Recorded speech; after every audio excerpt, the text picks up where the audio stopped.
Hello साथीहरू सबैलाई नमस्कार। हजुरहरूलाई पर्वागत युट्युब च्यानलमा स्वागत छ।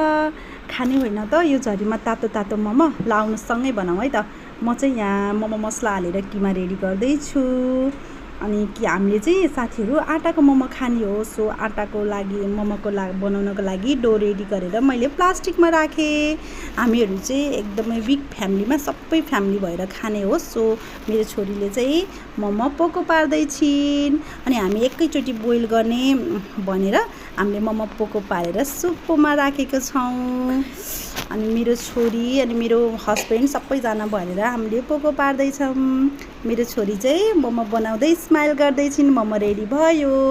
अनि हामी मोमो रेडी भएपछि हामीले पटमा राखेको छौँ। मोमो चाहिँ आटाको भएर अलिकति फाटेको छ। हजुरहरूले कहिले आटाको मोमो ट्राई गर्नु भएको छ कि छैन ट्राई गर्न सक्नुहुन्छ। आटाको मोमो चाहिँ एकदमै हेल्दी हुन्छ नि त। सो हामीहरूले चाहिँ मैदा एभोइड गरेर आटाको मोमो बनाउँदैछौँ। हामीहरूले त ट्राई गऱ्यौँ, एकदमै मिठो थियो। हजुरहरूले पनि ट्राई गर्न सक्नुहुन्छ। यतिखेरसम्म भिडियो हेरेर साथ दिने सबैलाई धन्यवाद। By by.